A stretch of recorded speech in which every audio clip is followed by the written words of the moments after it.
Hello and welcome back to the Second and Two podcast. I'm your host, TB. I got my co-host and producer extraordinaire, Jody. What's up, Jody? Yo, what's good, TB? How you been, bro?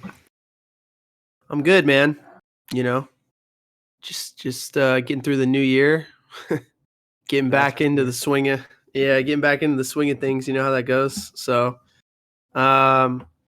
but I think we're here today to get some good football talking. But before we do that, there's obviously we're sitting here Wednesday.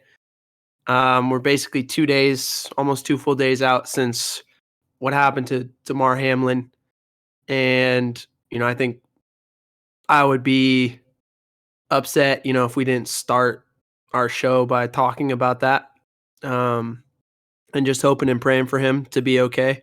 I think it's moving in positive direction based on everything we've heard so far, but it sounds like he's not out of the woods yet. And, to be 2 days removed from what happened on the field, for him to still not be okay, and for us to be saying, okay, hey, he made it through, thank God, we're not there yet, is pretty scary. And,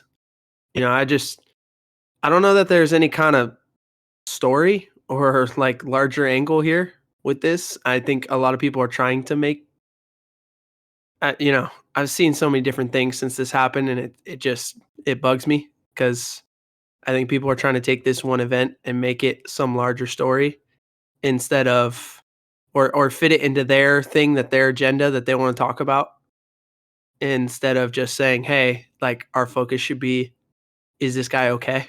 Like, is he going to survive? Is his family okay? For real, though.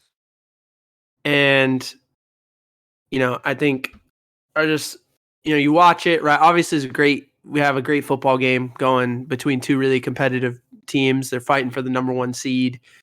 You're excited about all that. And then something like that happens, and you just like, all that other stuff feels like, why do we even care at the moment? You just, none of that stuff, matters anymore at that moment. And, I think his injury and what happened to him on the field are just a brutal reminder that football is dangerous. And as someone who coaches the sport, that's, I never let that get lost on me. But I do think it's something we take for granted just because we see the brutality of it so much, that, to a certain extent, I think we're desensitized.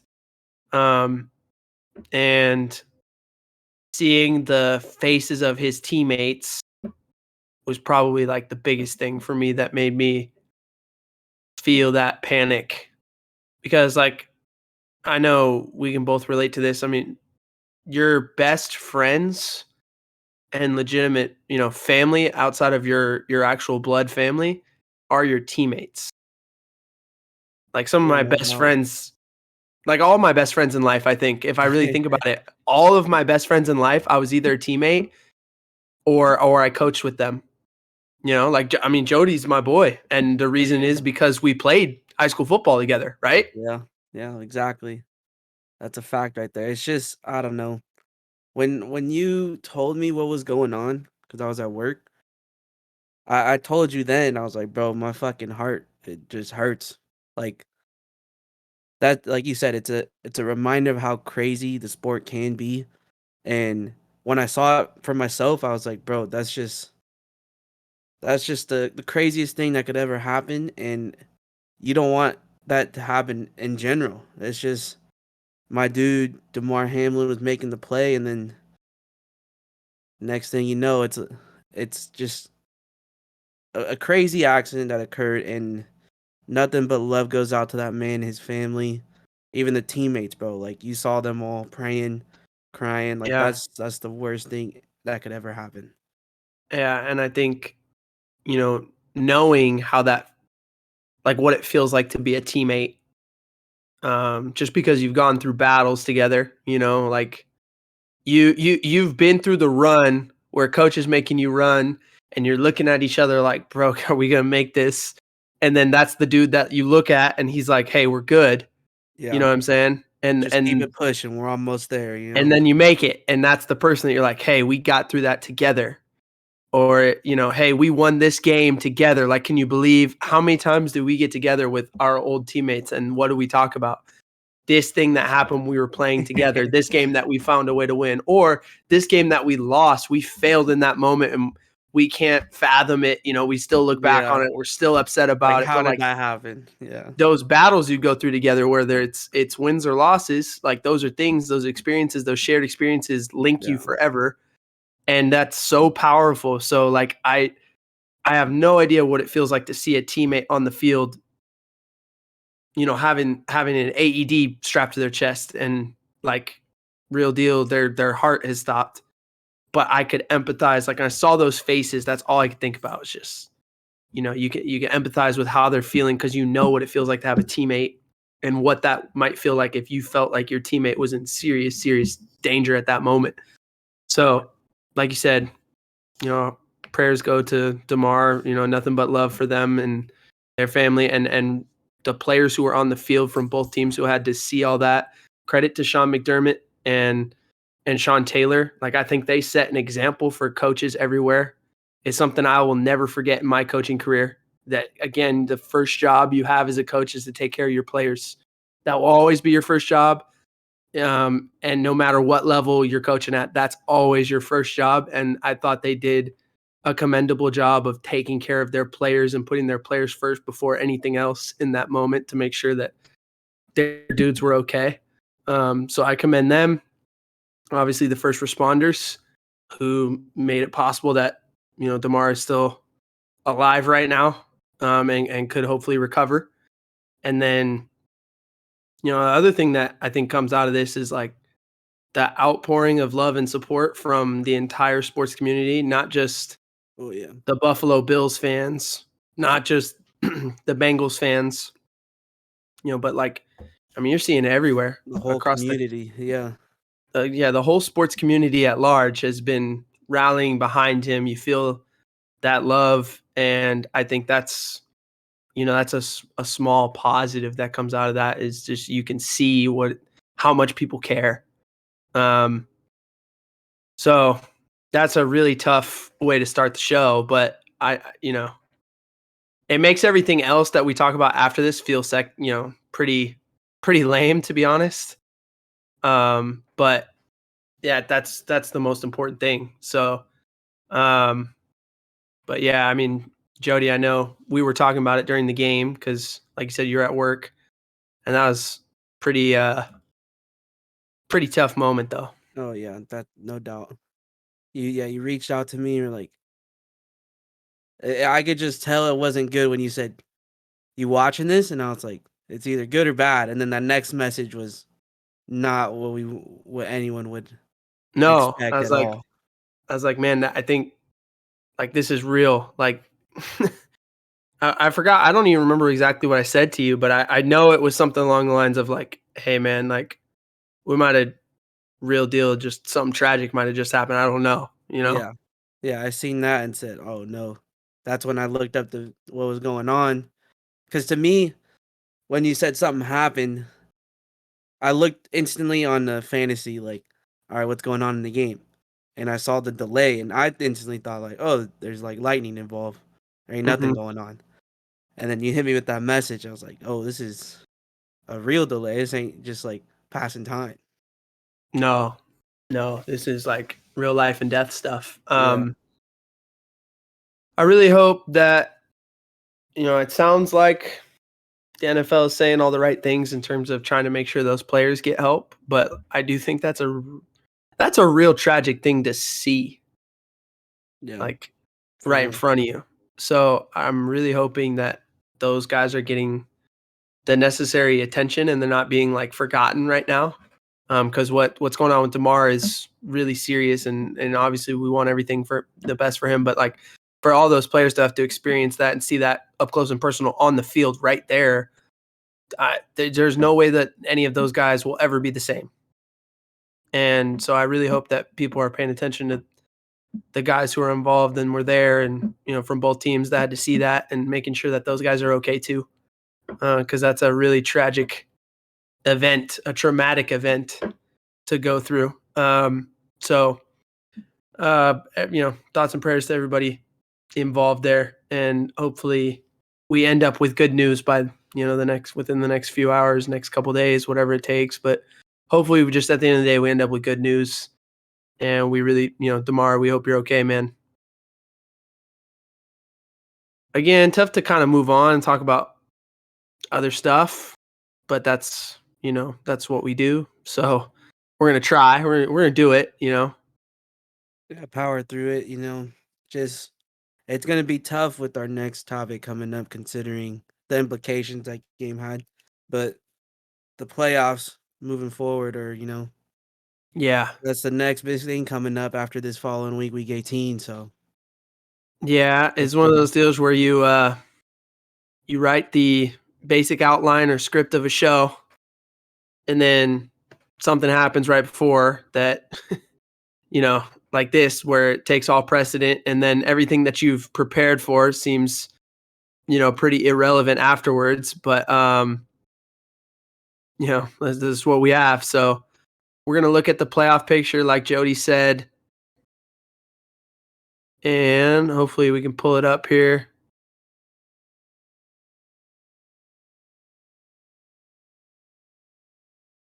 All right. So, see that okay, Jody?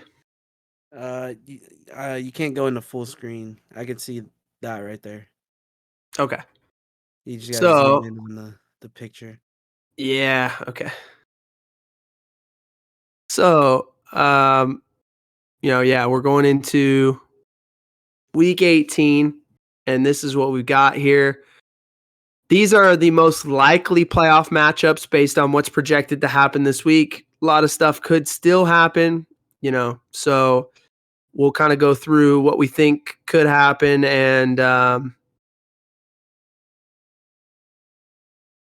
looks like we got a couple predictions from you already too, huh?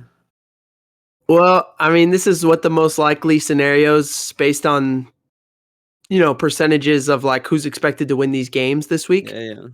So we'll see. Oh, shoot. All right.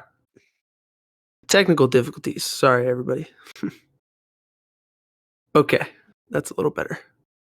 So we got right now in the AFC, the most likely team to get the 1 seed, obviously depending on what happens with that Bills and Bengals game.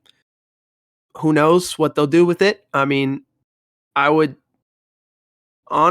think the most fair and likely thing that they could or should do would just be to give them both a tie and just call it a no contest. Just give it a tie and just let's move on. Because I just don't even think that having them play that game at a later date is productive for anybody. Because I feel like that you're making those players relive that trauma by even playing each other. Now, if it happens in the playoffs, I guess that's what happens, but I would hopefully they don't have to play that game. They go through the playoffs. They don't have to play each other. Then we can just move on. You know what I'm saying? You don't have to make those players relive that whole thing. Because no matter what, if those two teams play each other, the story is, it's going to be hard not to make the story about DeMar and what happened. I mean, regardless of what game's played, that's still going to be at the forefront of everyone's mind, but especially if that game were to be played. Don't know what they'll do. Kind of seems like they're going to find a way to reschedule it. I don't know. We'll see. As of now, we still don't know. But right now, the most likely 1 seed would be the Bills. A possible matchup in the 4-5 setup here would be the Jaguars. If they were to beat the Titans, they would win the AFC South and host the 5 seed Chargers. That would be a pretty interesting matchup between, Trevor Lawrence and Herbert. That's a run back from early in the year too. Yeah. Then the Ravens-Bengals game is really interesting because those two teams play each other this week. Mm-hmm. So if the Bengals were to win, that would put them at the 3 seed more than likely. And again, the Ravens would be the 6 seed, right? So then you might just get a rematch in Cincinnati in the playoffs. Now, if the Ravens win that game, everything kind of flips a little bit. The Ravens would likely end up at the 3 seed. the Bengals might end up at the 5 seed at that point. And then it would kind of push the Chargers down to the 6 seed. So we'll see kind of what happens. That Bengals-Ravens game determines a lot of seeding stuff. The Chiefs could still get the 1 seed. They could still get the 3 seed. Right now, they're likely the 2 seed based on, again, we don't know what happens with the Bills and Bengals. And then your most likely 7 seed at the moment would be the Dolphins. That would be based on them beating the Jets this weekend. Team still alive. We talked about the Titans could get the 4 seed by winning against the Jags. The Jags still have a weird, sneaky possibility where they could end up as the 7 seed if things broke. Even if they lost to the Titans, they could still end up as the 7 seed. But your other 2 7 seed scenarios besides the Dolphins would be the Patriots and the Steelers. Jody, on the AFC side, anything standing out to you? I will say, just, I said it earlier in the year. You were there. I didn't think the Chargers would make it here, but here they are in the playoffs.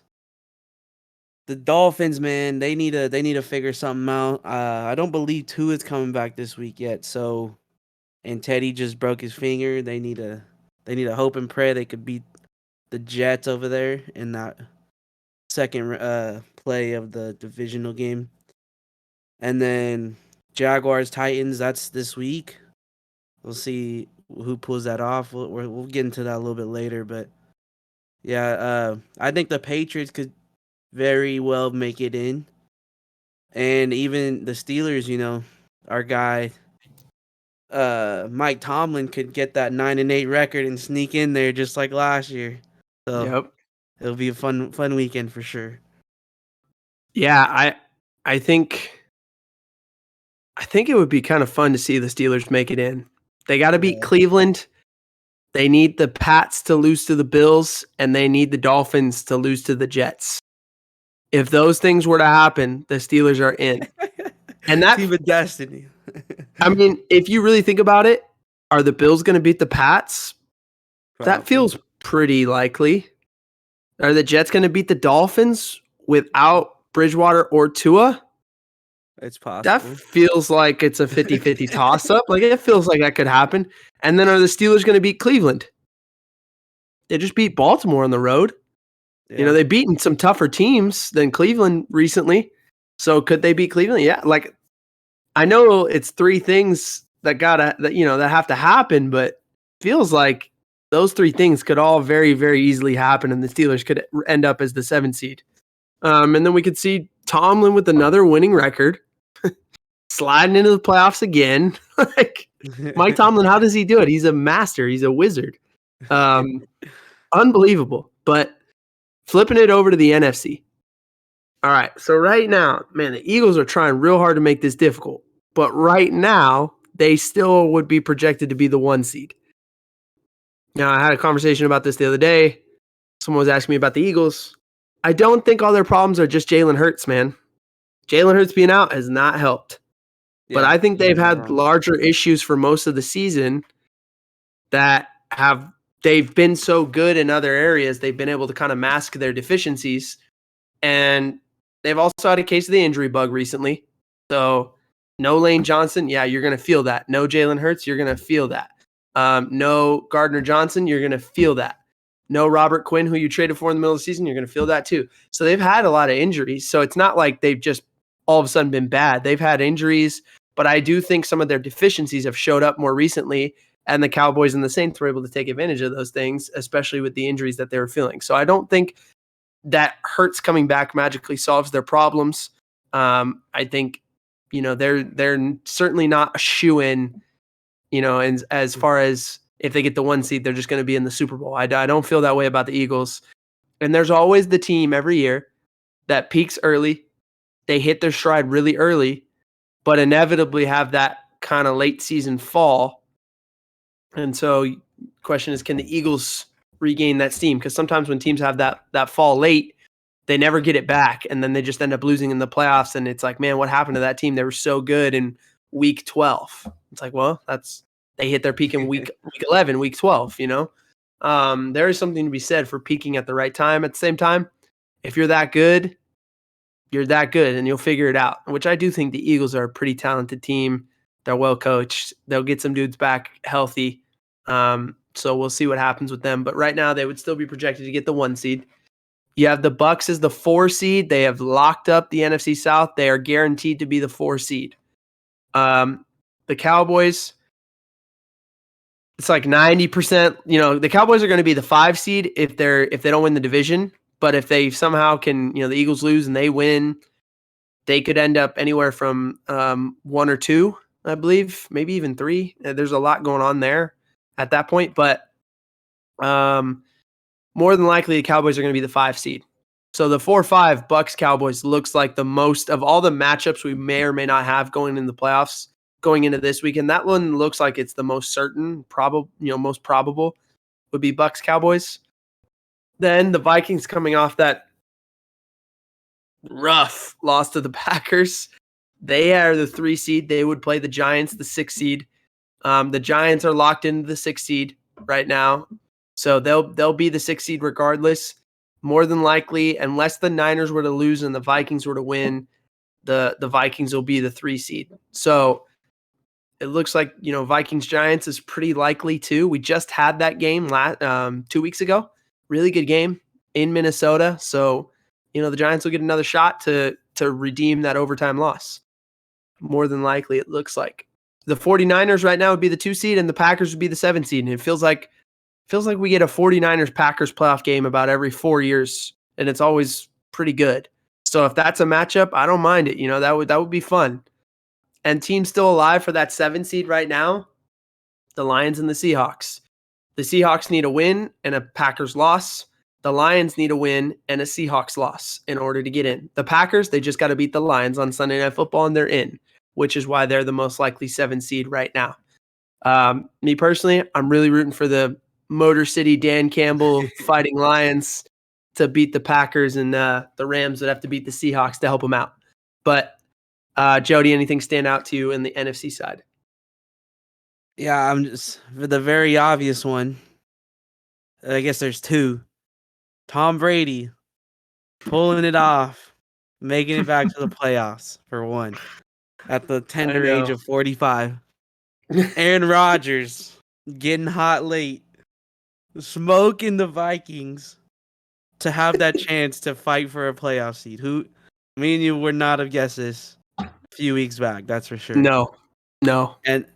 And then, like you mentioned it too, the Eagles, man, Gardner Minshew, he let us down last week. No high scoring game over there, but the Eagles are doing their best job at not being good right now and possibly losing this 1 seed. So we'll see. They're trying. Yeah, I think Bucks Cowboys would be a fun playoff matchup just because we've seen it before earlier in the year. The Bucks went to Dallas and smoked them. So we know they're capable. 12 has never lost to them either. So that's another one right there. Yeah, that's a fun fact. I didn't even know that.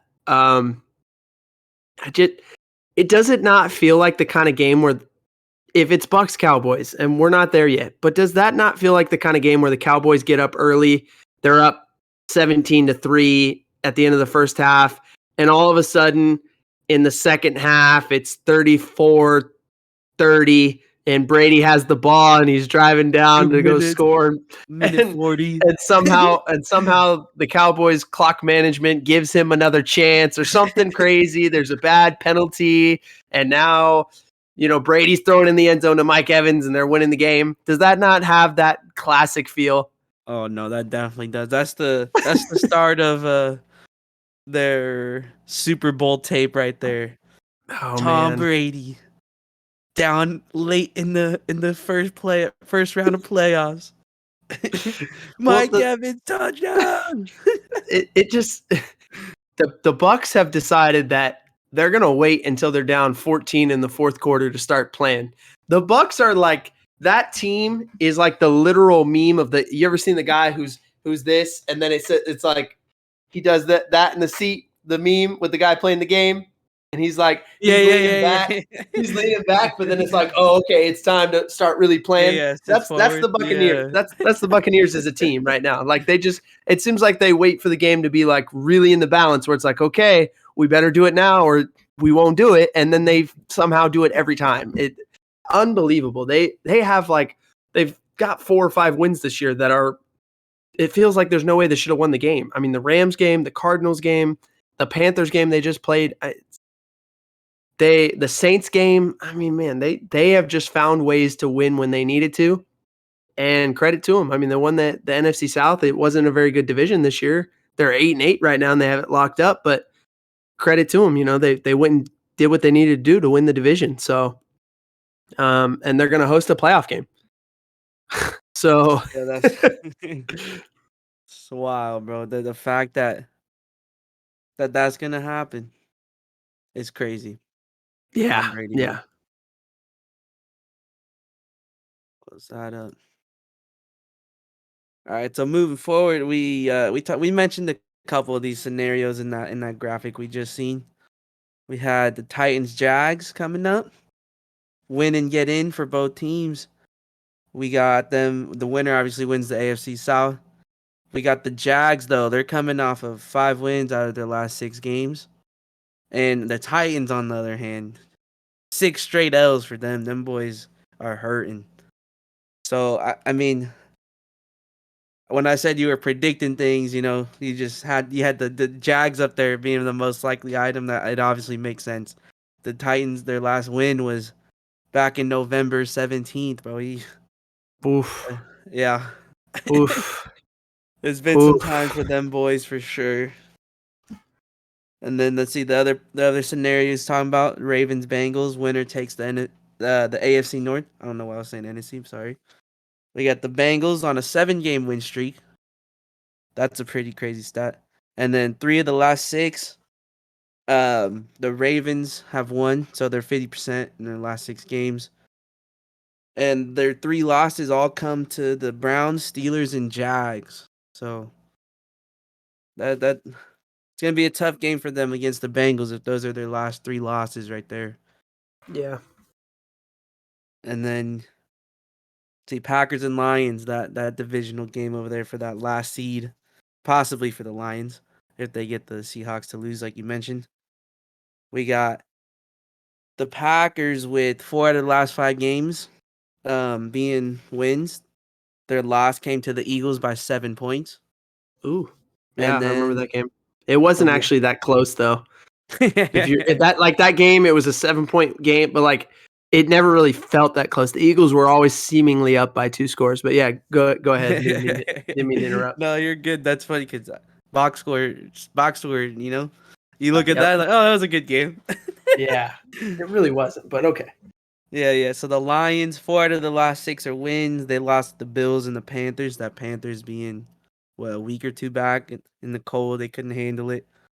And like you said, their path, they need that win and they need that loss from the Seahawks. Dan Campbell fighting for that 9-8 record. Who knows how it all plays out?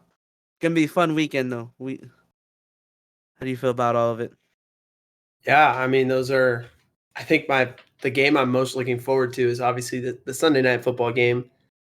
Lions Packers, I think the cool thing about the Lions is that I know I have great confidence, I should say, that they will play their best football regardless of whether or not the Seahawks lose or win earlier in the day. I just think the Lions are going to go play to win that game regardless, Yeah, they're because definitely trying. even if the Seahawks win, then they're going to be playing to say, well, we can't get in. Like, let's keep the Packers out too, and let's finish ahead of them. Because I do think that that's something that they would believe in and really want to go do. So, also, it's Sunday Night Football at Lambeau Field. Like, Gotta there's not love a it. whole lot. Yeah, there's not a whole lot better as a January game at Lambeau on Sunday Night Football. Like, what else? What else do you want? Some snow. And then the playoffs are on the line. Yeah, all we can wish for is a little snow to make it better. Because yeah, I'm that's the game I'm most excited for. I think the Packers are hot. I would probably guess they would win the game, but I could see the Lions are scrappy, man. They've surprised you all year. So I wouldn't be completely shocked if the Lions come out there and win that game. They can run the football. If they give Goff time, he'll be okay. And, defensively, the Lions, they're going to have to play the best game they've played all year. Oh, yeah. The way that Rodgers is playing right now. So they got him to throw him 3 picks the last time they played. That was probably their best defensive game up to this point, so they probably need that kind of effort again to go win on the road in Lambeau with a playoff spot on the line. So that's the game I'm most excited for. But, Ravens, we'll talk about the Ravens in a little bit, but the Ravens-Bengals game is fun too. I'm excited for that because it's a kind of contrasting styles, but it's still like an old school AFC North tough battle. Jags-Titans is for a division, but I don't know beyond that how much of that game excites me. I mean, the Titans are probably going to start Josh Dobbs, who wasn't even on their roster 3 weeks ago or whatever. I mean, I think he just got signed to the practice squad not that long ago. So, and that's not even shade at Josh Dobbs. That's just man, that guy hasn't been that's no different than Baker Mayfield playing for the Rams right now. It's guy hasn't even been in the building, what do you expect? And he came in on Thursday Night Football and played well last week against the Cowboys, but this is a little different beast for a divisional, with the right to go host a playoff game.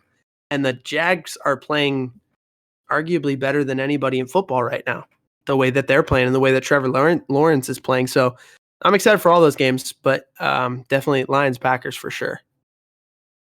And then, one quick note about the Lions, bro. You said we need to see them do some good things. I got some high praise for them later in the show, at least some specific people, so we can get into those. Let's see. Let's get into our first award, though. Our guy, Tukwa Gamer of the Week. I'll go ahead and let you start. I'll piggyback off of you on this one. Okay, so I'm going to give it to somebody else, but I do want to give another shout out to Kenny Pickett because I gave him my Gamer of the Week award last week, and the dude did it again. He went back-to-back game-winning drives when his team hadn't scored a whole lot of points all game. Came back and got it done. I'm like, man, that guy, that's the definition of a gamer, bro. When you need him to be his best, he is. Gamer, Kenny Pickett. I freaking love it. That's why I'm kind of hoping the Steelers can, make their way into the playoffs. Maybe we'll get to see a gamer moment from Kenny Pickett in the playoffs. Ooh. Big stage for the man. Let's see. Maybe. But my gamer of the week this week is Mike Evans. He had 10 catches for 207 yards and 3 touchdowns in a game that that won the Bucks the division. He torched the Panthers secondary all day. He had a 63-yard bomb over the top. He also secured his 9th straight 1,000-yard receiving season. He's the only guy in NFL history to have that many consecutive 1,000-yard receiving seasons to start a career. He hasn't even had that great of a year. And it felt like this was by far his best game all season. He and Brady have been a little off, but they needed it. They had to have it. They're down 14-0 early. I believe it was 21-3 later. And when they needed him to be his best, he was his best. So, Gamer of the Week, Mike Evans.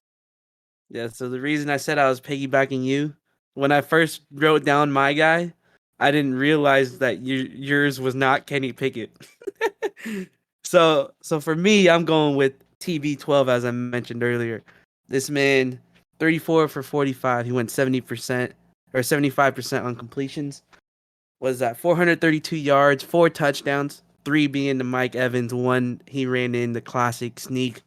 Nobody better than that man doing that. Just, I said it earlier, I'll say it again. He finds his way into the playoffs once again.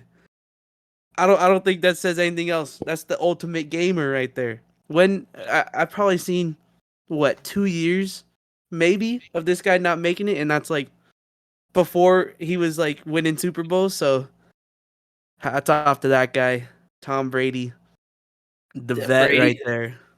Brady's he's the ultimate gamer, no question. I mean, he's never had a losing season in his life. Did you know that? I did not know that one. No. He's never had a losing season of football in his life. That's crazy. Trevor Lawrence before he made it to the NFL. Yeah. No, like Brady didn't even have the Trevor Lawrence 1 year, like where his team wasn't 500. Like he's unbelievable. But we got to hit your dog of the week, Jody's dog of the week. Who you got? Ooh, so this guy, I don't know if you guys have noticed, but I got a thing for running backs. Those dudes, nothing but power, nothing but finesse. They got everything, and yet it's hard for these dudes to ball out. It all relies on the linemen that we praise later on. But this guy, Austin Eckler, Jesus, what a game! My guy, 10 rushes, 122 yards. We had 2 rushing touchdowns. One of those was a 72-yard run against the Rams. I'm sorry to bring that up, but 4 catches, 39 yards. The average is insane, bro. 12.2 a carry and basically 10 yards a catch. Hats off to that guy as well. Austin Eckler balled out in that last week versus the Rams. Dude, I could say watching that game, I watched that entire game. He was a baller, no question. He almost never went down on first contact, and he's short, but he is thick. Mhm. I mean, you can tell he's a hard dude to tackle. Really good catching the ball, really good running the ball. I mean, yeah, Eckler's a baller. He's a dog, no question. We got minor setback for the major comeback. And my minor setback, major comeback guy this week is Miles Sanders, the Eagles Pro Bowl running back. He only had 12 carries for 61 yards in their loss to the Saints this past weekend.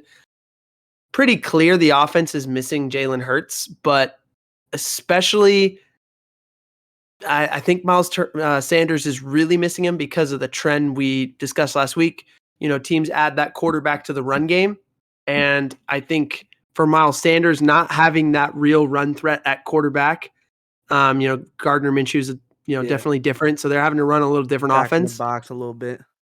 Yeah, and I think that Miles Sanders is missing that. But I anticipate him to have a much better game this upcoming week to secure the 1 seed. So minor setback, major comeback, Miles Sanders. Yeah, no, that'll be key for them. They need that man to ball out just to keep those hopes alive for that 1 seed you keep mentioning. So we'll be looking forward to that divisional game as well, right there. True. All right, so the hats off play this week. Looks like we got some video inbound. Yeah, we got some video here. All right. Let's go to the tape. My friend. All right. Are we seeing that? Yeah, yep, we're up.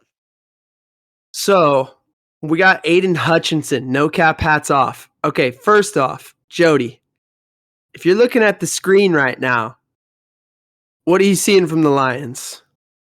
Let's see. If I had to guess, are you talking about like their coverage? No, just like, do you see how they're lined up right now? Yeah, they got one dude rushing in a sense, and then everyone else is back. They're playing. I don't know if I've ever seen it before, but they're playing like drop 11 straight up. Like drop 8 has been kind of a recent fad, right? They're playing drop 11. They took it to the next level. So this is to give it some context. This is the last play before the half. I think there was about 6 seconds left where the Bears weren't quite in field goal range. So they were really just trying to throw they're just trying to throw like a 5-yard out and get out of bounds and then kick it, and just try and get 5 extra yards for their kicker and get out of bounds. So the Lions basically said, hey, we're going to straight protect the sideline. We're going to drop everyone. We're going to keep people in the middle of the field. So if you catch it, we'll just tackle you. And we don't care how many yards we give up, just as long as we get you tackled. And we're not going to let you go to the sideline. So essentially they're playing with, 2 guys. So the Bears are an empty and they've got 2 stacks and they're going to press the stack on both sides with a DB. They're going to play with a defensive lineman playing in the middle of the field sort of as a spy. They're going to put 2 backers out in hook drops. They've got another one-on-one player out here with the back, And then they've got 2 flat defenders. And at the bottom of the screen, Aiden Hutchinson is one of them. And then they're going to have 3 safeties deep, essentially. So Aiden Hutchinson's playing at about 8 yards deep and right off the sideline. Yeah, right. So he's literally he's right there, right near the sideline, to the point where it wouldn't surprise me if Justin Fields never even knew he was there the whole time. So if you watch the play, there's Hutchinson at the bottom of the screen. And again, they're playing drop 11, which I'm not sure I've ever actually seen, because the one defensive lineman who was actually at the line of scrimmage drops and plays like a spy technique. So you'll see how the play works out. Fields, he's just trying to get it to a receiver and get out of bounds. And he thinks this receiver that he's got is clearing the backers and running towards the sideline. He thinks he can get it to him and, hope the guy gets out of bounds so they get the completion and the field goal attempt right before the half. But he never sees Aiden Hutchinson. Aiden Hutchinson makes an incredible break on the ball for a defensive lineman. I mean, I couldn't have coached it much better myself. Fields never sees Hutch, throws it into INT to him right before the half, and Hutchinson does the smart thing, gets down. Pretty fun play. If you look at it from the behind angle, Justin Fields, you can see it from his vision here pretty well. He's looking. He's like, okay, I'm just trying to get to a guy to the sideline. And he sees so many bodies in the middle of the field that I'm sure he felt like, okay, if I can clear this nearest defender here over the top, he should be able to catch it and get out of bounds. He locks it in. I'm sure as soon as he let it go, he saw Hutchinson and was sitting there going, oh, no, this is a pick. Hutchinson picks it, gets down. Great moment for the rookie D lineman. Fun stat for you here. He's the first D lineman, or the first player, I should say, since sacks became an official stat in 1982, to have 3+ interceptions and 7+ sacks in a season. Wow. So Aiden Hutchinson, he can rush the passer. He can play cover 2 corner. What an athlete. Yeah, that 3 picks is insane. That's a baller for sure. Hey, if you don't mind, can I just jump straight to my who's cooking or not? Because I included that play as to why this man is not doing too well right now. So my guy was Justin Fields. He was doing a great job chefing it up as a running quarterback, but as a thrower, he was not doing anything really. So he had, let me find the numbers. He had I didn't write him down. Okay, I believe he had like 120 yards rushing and only like 70 something throwing or something. We just saw he threw that pick. I wrote that one down in my notes. He had that fumble where he got stripped by our guy James Houston. I wanted to give him a shout out. And yeah, just he had a great time. They were running like I believe it's Full House, right? Is that what that's called? Mm-hmm. Where you got 3 dudes and then him in the middle. They're doing that type of plays with him. And they actually had him as like a runner at one point. They had the tight end take the snap, pitched it to him. Crazy. Yeah. You would imagine like they might as well just put this guy running back at this point and let someone else be a quarterback. And then you could hit him with a little screen action, let him just yeet it down the field. You never know. But yeah, no. he was doing good running the ball, but passing definitely had some few mistakes right there. Yeah, I think what I would say is Fields, he's a dynamic playmaker. You want the ball in his hands as much as possible. I think it's hurt him that they don't have a whole lot of talent at the skill positions around him at this moment. And their offensive line is still developing. I think they're still creating an offensive identity that they're forming around him. I would anticipate that he's going to be better next year. I think he took some steps this year compared to his rookie season that lead me to believe there's a lot of growth happening there, and that I think you could see a Jalen Hurts type of season from him next year if they put the right players around him. Not necessarily that the Bears are going to go win 13 games or anything like that. But I think Justin Fields is an elite playmaker. I do believe that, and I do think he is a quarterback that belongs in this league. So he's probably struggling more or less because of what's around him right now, and I think he's shown unique leadership, which is something you want at the quarterback position as well. But he may not be cooking right now, but I could see him cooking in the future, in the very near future. No doubt, no doubt.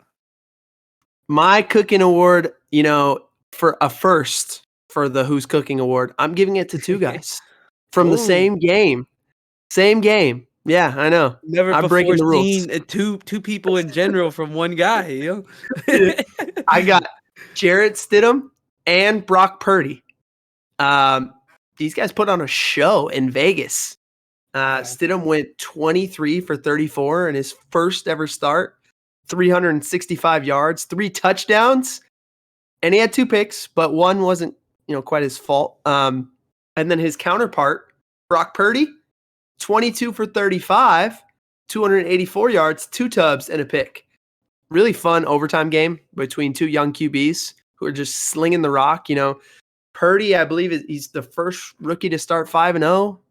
I think I saw that this week. Stidham, for it being his first ever start, he looked really good. These guys, they were both really impressive. I don't know that I'm ready to say either one of them is some kind of long-term option. And I think I'm really excited to see Brock Purdy in the playoffs because I think he could play himself into that job long-term. Stidham is probably a little different because he's only going to get one more game of it, and he probably won't be the Vegas starter going into next season, but you never know. If he plays really well again, maybe he'll play himself into somebody's starter, if not Vegas. So two really good game, by those young quarterbacks, and I would say, they were cooking this week. Yeah, no, it's funny you wrote down the both of them because I was going to go with our guy Stidham. Who would have thought first game out there, putting up big numbers against that Niners defense, taking it to overtime, and almost winning that game. It was a close one. But, yeah, so when I seen that, I was like, that's a great pick. I like that one for sure. Let's see. All right, did you want to get into our lineman award, the Strahan Munoz big fella? We got to talk about the big fellas. Hey, did you want to? I'll go. I'll go. So my guy, I got the Munoz this week. I was having a fun time picking this guy out. I didn't even know who it was until the end of the game when I looked up his name, and I was like, wow, I definitely know who this guy is. So for me, I'm gonna say his name right now. We got 58 from the Lions. I'm going with my guy Penei Sewell. Oh yeah. And the whole game, I was watching that game. I brought up Justin Fields being on the other end of the field for him, but yeah, Penei Sewell, bro. Let me tell you, this guy had an amazing game. He was doing great on the pass pro. Never let his guy get by him. If he did, Jared Goff already got the ball out of his hands. He was in the clear. Next thing, I seen a play this guy pulled, bro. He was having a great time getting up to that next level, bro. Let me tell you. The backers and or safety, whoever he had to get to, he was there, bro. Every time, and the blockers or the blockers, the backs followed him right up through the hole, made some cuts. We had our guy, both those running backs, Williams and Swift, both had some tutties running the ball. It all makes sense. Mm-hmm. So yeah, no, Penei Sewell was balling. Let me see what other notes I missed. The other note I had was what I brought up earlier about my guy James Houston with that strip sack. But yeah, Penei Sewell, great game. Yeah, good shout out for Houston. My guy this week, Nick Bosa, and I think he might have locked up the defensive MVP. He had 5 hits on the quarterback. We're gonna actually look at one of them later, but including the game winner that forced the INT, so to seal it, basically set up the Niners for their game-winning field goal. He didn't get any sacks this week, but I would say that's not always the greatest measure of production from a defensive lineman, pass rusher in general, because sacks can be kind of streaky. Sometimes guys even fall into them. So just because you get a sack doesn't necessarily mean that your pass rush was great. But dudes who are getting hits and pressures consistently create bad throws, and those eventually also show up with sacks. And Bosa's stats this year are just like, they're incredible. I mean, he has 17 and a half sacks. He has 18 tackles for loss. He has 47 quarterback hits. That's the most in his career. So it's definitely not a stretch to say the guy's having a career year right now. And I talked about the 49ers defense a couple weeks ago. I'm going to talk about him again today. And a huge chunk of why they're so good is because of that dude. He just creates pressure. He wreaks havoc on offensive lines on the edge, or he's running those looping stunts inside where they're running games and he's coming back underneath. You're just able to do so much with an athlete like that. It changes their defense. He's far and away my Big Fella Award winner this week. Yeah, you brought it up about the you could get that pressure that leads to that sack. That was my last note for Houston. He had a sack where he just bull rushed the O lineman into Justin Fields and tackled him essentially just because it was that big of a play. So yeah, that measurement could be tough at times, but for sure, Nick Bosa is balling all year. Crazy numbers right there you just mentioned, bro. It's like just insane, bro. Unbelievable. Are we ready to get to everyone's favorite segment? Turnover on downs. Let's go. And we got first down. All right. So we know first down, I'm always hitting a trend that I'm seeing in the league, right? And this week, I wanted to look at a first down trend specifically by kind of going opposite and showing a team that's a trend setter that is so opposite from the league. It's a trend in and of itself because they're doing something so incredibly different. And that's the Ravens. So the Baltimore Ravens right now are using big personnel groupings more than any team in the league. So by big personnel groupings, I mean more running backs, more tight ends, less receivers, right? So for instance, if you look at personnel groupings, if we say 11 personnel, that's one running back, one tight end, and then we know we got 3 receivers. So I'm talking the Ravens use 22 personnel, 2 backs, 2 tight ends, and only 1 receiver on the field. According to NFELO, which is a personnel grouping stats finding website that I was able to look at, the Ravens are in 22 personnel on 38% of their first down snaps this year. Jeez. And the next closest team is the Falcons. They're 11% of their first down snaps are in 22 personnel. So the Ravens are by far the highest with using a personnel grouping where they're in 22. 13 is also only 1 receiver on the field, but teams are much less inclined to use 13 personnel, a lot more 22. And no one else is doing this as much as the 49ers are, the Baltimore Ravens are. If you look across the league, there's only 2 other teams that are using 21 personnel rates similarly. Like the 49ers use 21 personnel, 2 backs and 1 tight end at 40%. So a lot of times for them, that's McCaffrey, Juszczyk, and Kittle, right? Yeah. And then the Dolphins, they use it 44% of the time, 21 personnel, which makes sense because McDaniel comes from Shanahan, and so they're running similar offenses. So those make sense. Those 2 offenses rely on 21 personnel a lot. But the Ravens are not the Dolphins or the 49er offense. It's still something completely different from that even. And it makes teams have to scheme completely differently when they play the Ravens. When I show you the film we're about to look at, the Steelers did something they didn't do all year. They basically played in a 6-man front against this, which you never see NFL teams play in 6-man fronts. It just doesn't really happen a whole lot.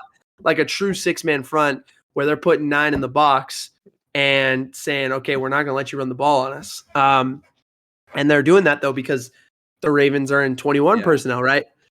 So they're not afraid to get grimy, only put, 1 receiver on the field.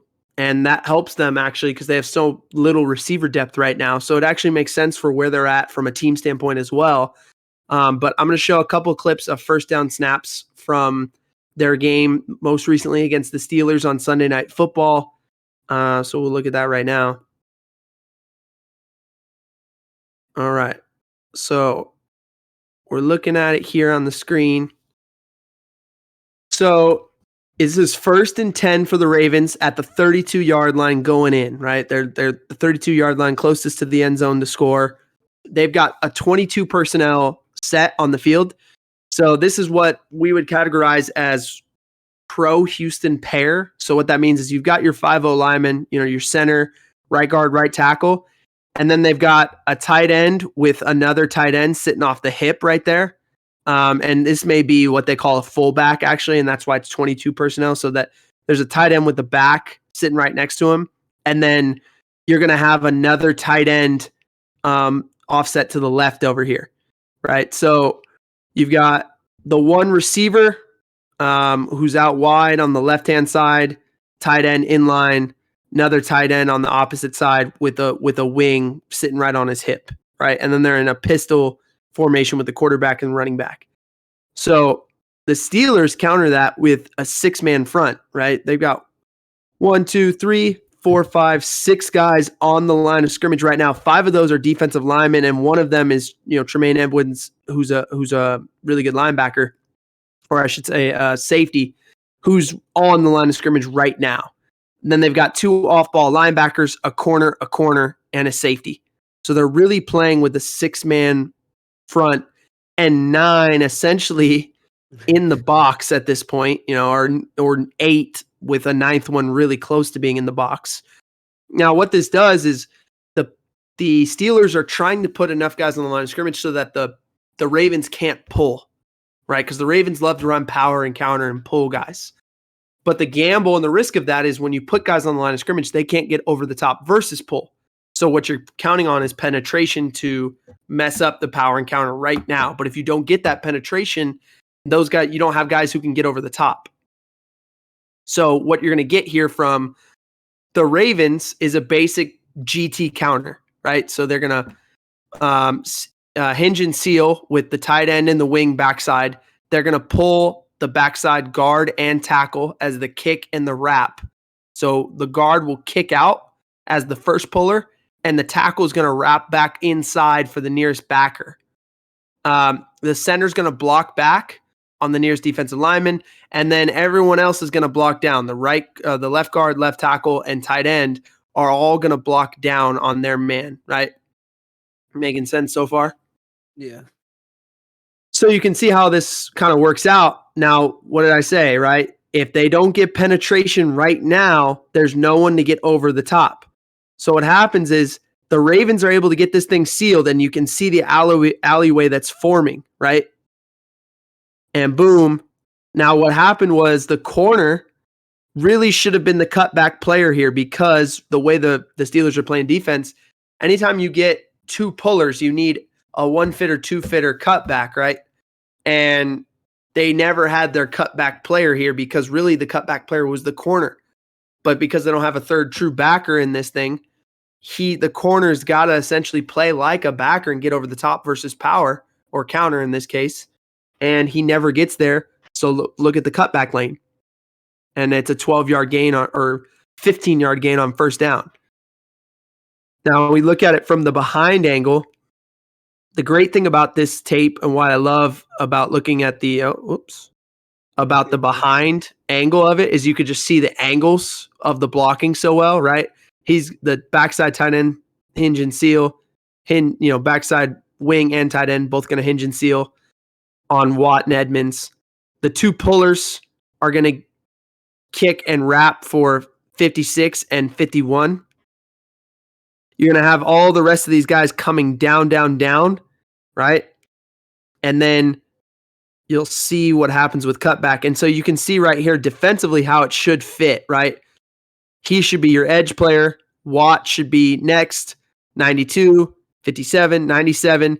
56 is going to have to, depending on how they play their defense, he could spill it and 41 should have to get outside, or he could box it and 41 fits inside that puller. And then 51's got to fit in between the 2 pullers, and the backside corner's got to fit the backside of the last puller, right? That's your cutback player. Well, you see what happens. Everyone else fits it right. Everyone's getting over the top, and they're fitting it. The only problem is this guy never gets there. The corner never gets there, and that's why there's so much air here. and boom, makes a little jump cut. And now Dobbins is out the back door, right? And so now it's a 15-yard gain, like I said, on first down. Now, going to a second first down play here. This is the next play in that drive, very next play. Now they have first and 10 from the 17 going in, and now they're going to get the quarterback in the run game. We talked about this as a trend, right? QB run game. The Ravens love getting the quarterback involved in the run game. Again, they've already got 22 personnel, right? They've got two backs in the backfield with Tyler Huntley. They're splitting him, right? They got split backs. They've got a tight end who's motioning over across here, and they've got actually another tight end who's actually split out wide now, and that's Mark Andrews, right? So we call this three backs in the backfield. We kind of tag that as pro Houston flip, essentially. And they've got their single receiver set to the bottom of the screen. Now, the Steelers are in a 5-man front here, and they're still going to play with 2 backers and 4 DBs, all right? So you can kind of see how this goes. They get this set. They're going to run power read. So they're only going to pull one guy this time, and they're going to actually send this offset back to the wide side of the field. He's going to just go flat right now. And then the read is going to come with Huntley and the other back in the backfield. Mark Andrews is going to crack, and they're going to bring a puller. And you'll see who the read guy ends up becoming is the guy we have circled on the screen that Andrews is actually going to go crack. So you watch here. The back going flat actually attracts the edge defender and gets him out of the way. So now it makes the backer, the off-ball player, the read player for Huntley. You can see the puller. The puller's not going to worry about this backer because he's the read player, right? So he's actually going to go get the next backer. Now, Mark Andrews, his job is to say, I'm going to crack this guy. So if it's a give, now we have a give where we have a lead blocker, and it should be 2-on-1 or at least 2-on-2 out there, right? If the corner crack replaces like he's supposed to, you should still have a blocker on one plus the back on the other. Should have 2-on-2 out in space. You know, offenses will take that, right? But if he doesn't crack replace, now you've got 2-on-1. Now, if this guy goes wide like he does, it's a pull read for the quarterback. Now the quarterback just follows behind the blocker, behind the puller. And that's what happens. Boom. And you can see there's a lot of air here. And this is where the difference between like Huntley and Lamar Jackson comes in. Because if that's Lamar, I'm telling you, he probably scores. And Huntley does the smart thing. Huntley goes and gets 7 yards here. I mean, he's a really good player. He's actually like the perfect backup to Lamar. But this is where it just separates like Lamar from anyone else playing in the league. Lamar might take that and go score. And that's why the Ravens offense is so dynamic with him in there. Because they just find ways to get him in space. But it's another great concept on first down. This time they only use the one puller, but they're adding the quarterback read to it. So now you're adding the QB in the run game. Again, you can see the angles now, right? The backside tight end, he's going to kick out on J.J. Watt. The backside tackle is going to hinge on the three technique. The guard is going to pull and eventually get 51, right? Because 51, the backer for the Steelers, the backside backer is going to end up where the front side backer 41 is right now. Then you're just going to have the center block back on the zero. The guard's actually going to double with him to really move that zero technique out of the way. And then you're going to have the tight end or the front side tackle is going to come down on the 4-eye here, right? So the edge defender 56, he's going to get taken away by that movement by the back. We saw it on the first time. And from this angle, you can really see Huntley's eyes and where he's looking right at 41, right? He's really reading his body language, his body posture. And he just makes such a clean read. It's a no-win for the defense because if Spillane takes away the quarterback, number 41 here, he's going to get cracked on, and they're going to give the ball outside of him. And if he takes the outside read like he did, he still gets cracked on. And now there's a puller leading up for the one lone backer back here, and you're getting Huntley up to the safeties. And now the safety's got to make a play. Now that safety is Minkah Fitzpatrick. So, yeah, he makes the play. Again, if it's Lamar, though, Lamar versus Minkah, who knows? Maybe Lamar wins that one. So, really good play. Really good job by the Ravens in general of just scheming up, using 22 personnel and big personnels to make sure that teams are just not seeing. It's something teams don't see. They don't game plan for regularly, and when they play the Ravens, you're seeing something completely different because no one else is factor. No one else is playing 22 personnel on first down as much as they are. So, it's like the opposite of a trend here. Everyone else is in 11P and they're in 22P, and I love it. It's fun. Well, yeah, it just works so well for them. They got the dynamic quarterback. They just play to their strengths, Yep. But yeah, let's see. Going into our second down, I'm going to roll with our game predictions that we're rolling out. This week, I'm going with Texans-Colts. It's a scrappy game for sure, no implications other than, the same division. I'm taking Houston 27, the Colts 10 in this game. Ooh. I think the fact that the Colts are missing, Jonathan Taylor, they haven't really done well throwing the ball. They play games well. They don't really perform, though, you know what I mean? If that makes sense? Mm-hmm. And I think that the Texans are just going to run all over him with Dameon Pierce. That's my prediction for that first game. The second game, I'm going Raiders-Chiefs, another divisional game. Chiefs, I mentioned it last week or 2 weeks ago. They played mainly close games, and the fact that the Raiders are in their division, you could expect that to happen again as well. They play them twice a year. So I'm going Kansas City 27, the Raiders 24. You talked about our guy Stidham. I think he can have a great game, making this very fun and interesting. And yeah, that's how I see both these games playing out for this coming up week.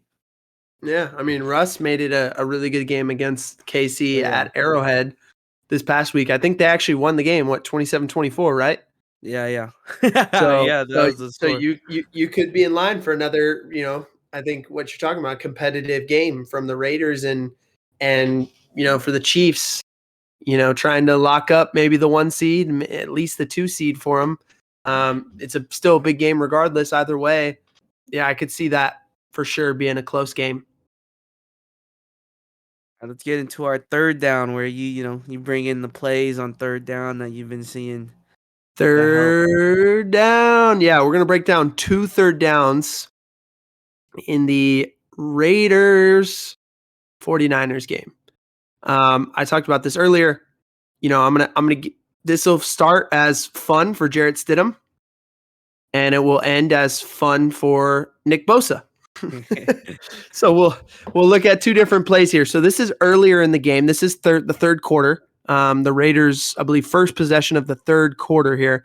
We got a critical 3rd and 4 from the -40, and the Niners are going to give you a little bit of a simulated pressure look here, but they're actually going to drop out and do a 4 under 3 deep concept, which most people are going to call cover 3, right? Yeah. So you're going to see simulated pressure. 6 guys on the line of scrimmage, but they're actually going to drop out, and you're going to get to 4 under 3 deep. And so we'll show what that looks like here in a second. So this is your Tufunga's your flat defender. You've got Wagner and Warner and whoever the other backer that they have in the game as your hook defenders. You've got Ward as your flat defender over here. The 2 corners are both playing thirds, and then this safety is going to get to the middle third. Now Stidham actually has decent protection, and we'll look at what the Niners were doing up front with those front 4 and on the behind angle. But he's actually going to get pretty decent protection. He's going to step out and flush. He's going to step up and flush out, right? And so now the concept, he's on the move. The Raiders were running basically like a high-low pivot concept. So they're going to run the over concept from here. They're going to run a comeback, and then they're going to run the little pivot route with Davante Adams. Now, Davante Adams is going to become critical here. Now, anytime you're in scramble drill as a defense in zone, it's always difficult because the rule is you got to plaster to the nearest man, right? Whoever's in your zone, you got to take him. And there's got to be rules for who can step up to go get the quarterback. Now, generally, your hook defenders are usually going to be the guys who we call like the boom guy, who can go and find the quarterback, right? If he escapes pressure. So the corner to the bottom of the screen has to play the comeback in cover 3. That's his.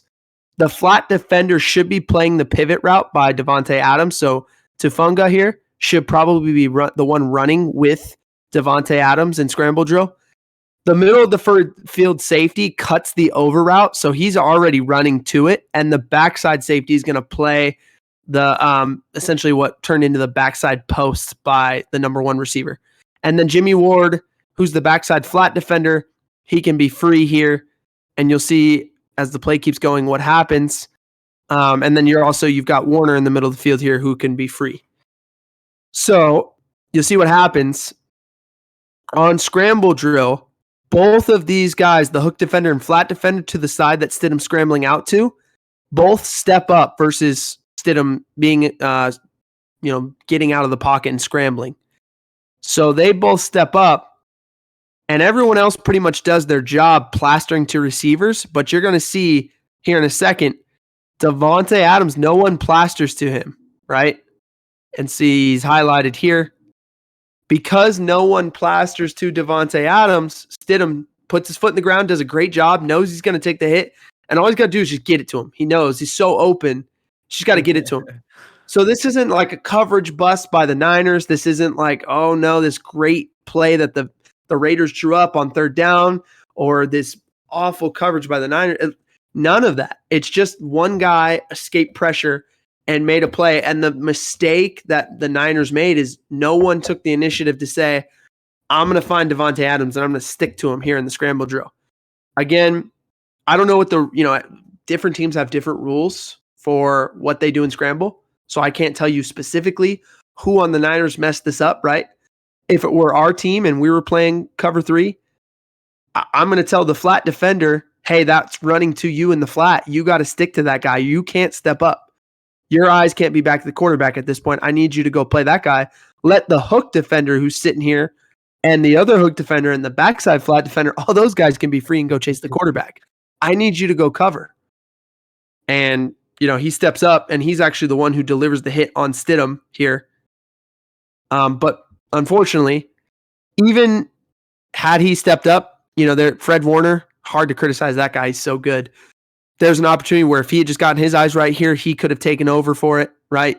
Yeah, and that's what I was thinking the whole time. Anybody could have at any point. That the back side backer could have made it over and filled that spot. Yep. Granted, there was already 2 dudes there, but yeah, that was what I was thinking was going to happen. Yeah. So again, this is really the reason I'm showing this play. This is just great football by Jarrett Stidham. I mean, he just bought time. Let his receiver, his all-pro receiver, Davante Adams, get open, and then delivered him the ball knowing he was going to take that shot.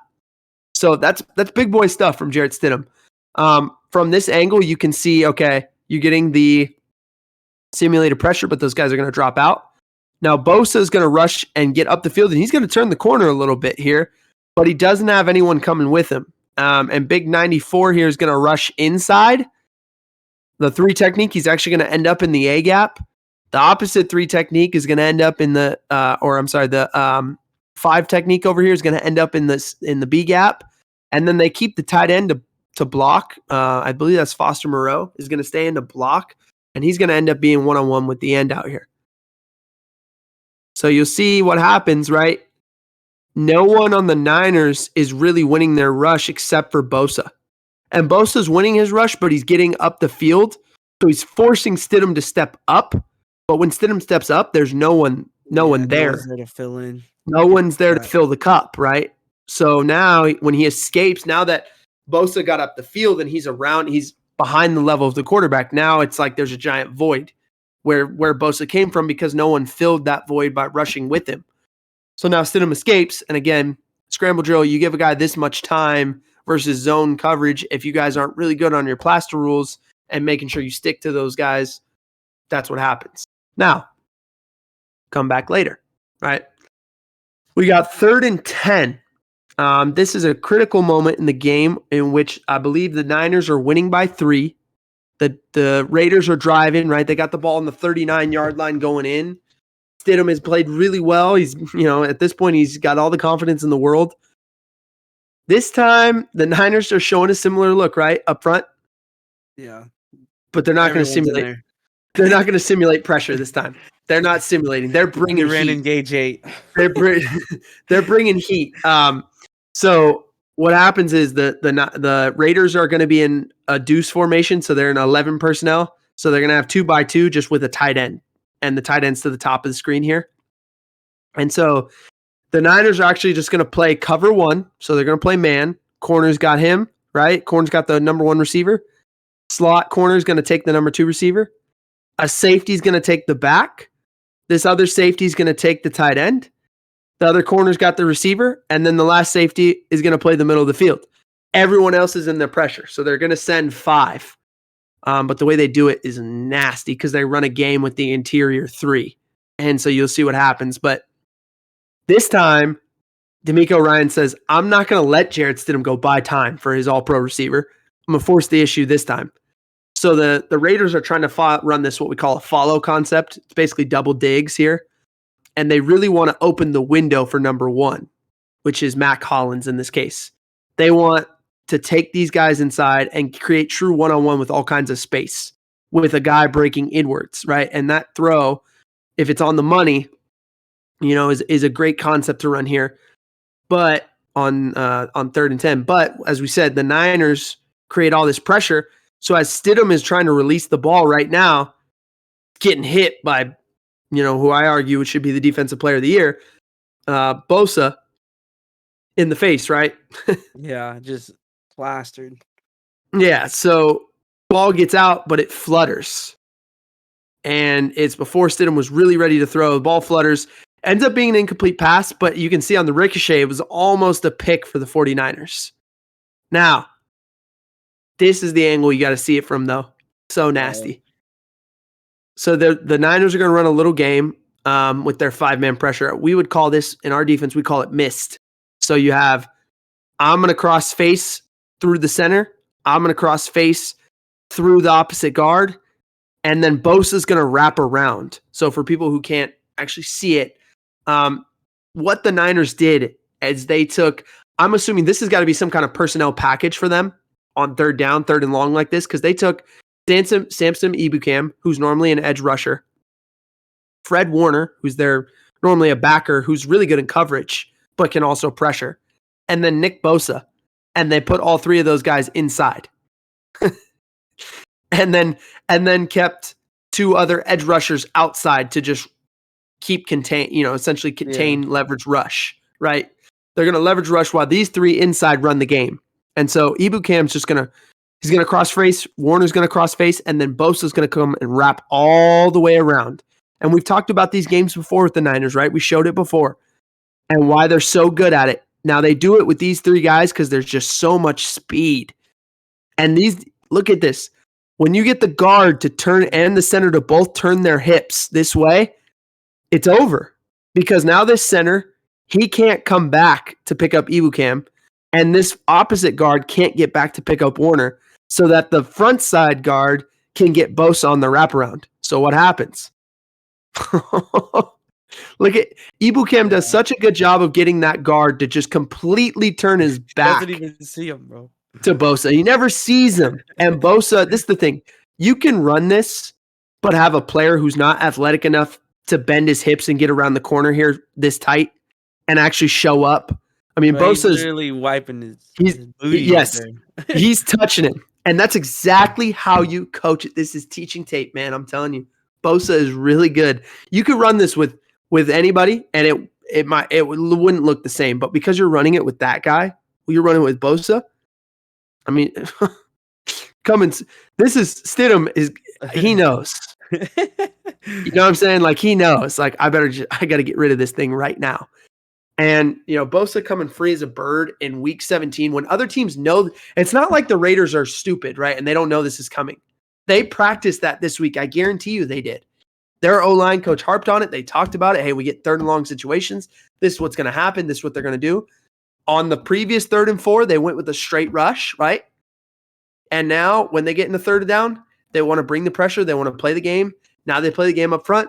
And for Bosa to be coming free still, when teams know about that, I mean, that just speaks to how good the 49ers defense is and how good DeMeco Ryans is at scheming these things up. You force the incompletion on 3rd down, force him to kick a field goal. Turns out to be a big moment in the game. that ends up being an overtime win for the 49ers. So again, I just can't stress enough how savvy and how good these games are that the 49ers are running and what they're doing as a defensive whole to make this stuff work. It's impressive week after week. Right now, that might be the team that I feel most comfortable saying they could go win the Super Bowl because of how they're playing defense. Not just that, they're doing great on offense too. They're the most probably well-rounded team we've seen consistently all year. Yeah. And especially since they got Christian McCaffrey, bro. They've just been a whole different monster. Unfortunately, huh?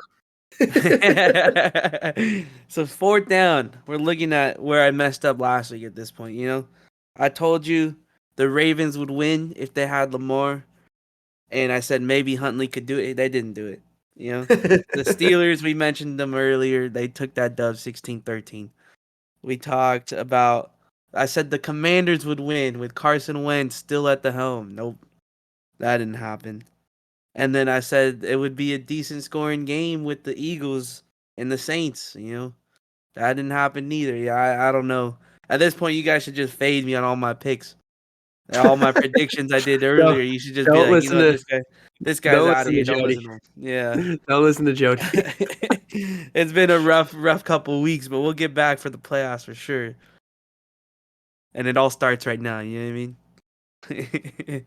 That's such a great advertisement for people to listen to your picks this week. Yeah. we will get back, and it started right now. I love it. Did you want to get into some Q&A for you? We kind of touched on them earlier from what I wrote down. I let you go in blind one more time. Yeah. But, let me answer some questions this week. All right, so we brought it up earlier when we had that graphic up for the playoff situation. But my first question I said was, do you think that the Steelers win this game and get Mike Tomlin over 500 once again? Yeah, I do. I think it means a lot to them. They're fighting for their playoff lives. I think they're playing so well. They're 6-2 in their last 8 games. I think Kenny Pickett's come along and is playing better. It's not like there's some offensive juggernaut, but defensively, they're so good that they don't have to be an offensive juggernaut to win these games. And I don't think the Browns are world beaters. I think they're starting to play better as of late. But no, I do like the Steelers to go get this win and get Tomlin to over 500 again. Again for however many years he's been coaching the Steelers. This would be that year in a row that he's over that. This would be that year in a row that he's over 500. So I do think the Steelers go get this win. Yes. Yeah, I could agree with that. The Browns, that's a great matchup for them late in the season right there. Like I talked about them last week. They just last week was, I guess, their first time I really saw them doing more offensively, but their recipe to success is not what I see them doing, and we just gotta hope that guy Kenny Pickett and that defense for the Steelers could pull us off. Because that's a crazy stat for Mike Tomlin that he's been having over the however many years, like you said. It speaks to who he is as a coach. I would argue he's the best coach in the league right now at this very moment. Historically, obviously, Bill Belichick is the guy, right? And Andy Reid is really good. I mean, there's a lot of really good coaches, of course, that's why they're there, right? But I think I would argue Tomlin is the best of all of them right now. He's so good at what he does. All right, and then my other question I had for you, it was same thing with the graphic. The Dolphins being that last seed right there. I was asking if you think that they could end up winning with their third string quarterback and sneak their way into that playoffs. Do I think they could? Yeah, I think they could. Skylar Thompson is not a schmuck. I think he did some good things when he got to play earlier in the season. He looked okay against the Patriots. He wasn't great, but he looked okay. He drove them down and scored a touchdown, had a touchdown drive at the end of that game, and gave them a shot to go, get an onside kick and, maybe get it done. But I trust McDaniel to, scheme something up that will help Skylar Thompson. I think he's a really good offensive mind, so I do trust that he'll make Skylar Thompson, knowing that that's the guy for the whole week and that that's the guy getting all the reps. He'll make Skylar Thompson look better this week. But I also think the Jets defense is a different beast, man. That defense is really good. I like that defense. Yeah. I think Robert Saleh does a really good job. You know, the Jets have quarterback questions of their own right now. You know, Mike White did not come back and look like the guy he was before he broke those ribs. So I have no idea if that guy is healthy. You know, I'm not speculating on anything. He just didn't play well, though. Yeah. I mean, the Dolphins are playing for their playoff lives. The Jets are eliminated. That's probably the most toss-up game of the week to me, if you ask me. Because I'd like to tell you I think the Dolphins can get it done.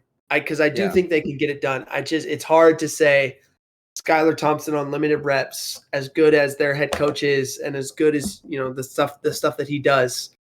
It's hard for me to say, yeah, that guy's going to go into New York and get it done. You know, or are they playing that game in Miami this week? I believe it's in Miami. Okay, so regardless, check. You know, it's hard for me to say that. I wouldn't be shocked if it happened. 50-50 toss-up. If you're making me commit to something here, I would probably commit to the Jets winning the game. Ooh. Taking the upset over in what's their Hard Rock? Is that where Miami plays? Yeah.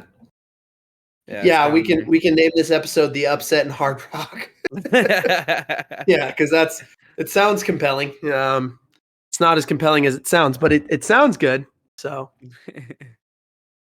all right. So to end the pod, you want to give us a banger of the week, something in pop culture, social media, music, whatever that you're seeing that you're like, hey, give it a shot. So for you'll probably love this answer, being that you love HBO Max. You're always on there. I do. When I'm not coaching ball or watching film, I'm on HBO Max. I do love HBO Max. So for me, I just recently watched the season 2 of Euphoria. I don't know if have you watched it at all? I have never watched the show. No. Okay. So my banger of the week is the last 2 episodes of that season. They were just over the top amazing, in my opinion. The way it all played out, they scripted it real well. It was like a mixture of flashbacks to what's going on like currently, and just like different perspectives of the people all intertwined with each other. It was crazy. I thought it was great. That's my recommendation. If you haven't seen that show in general, you could go take a look. But those 2 episodes, I would clap it up for those ones, because I was excited watching those. I had to keep going. I was sitting there watching, play the next one. So yeah, no, my banger of the week, Euphoria season 2, the last 2 episodes. Don't know the numbers on those ones. And to close it all out, we got our guy. You know him, Yep. Ray. Take us out, brother.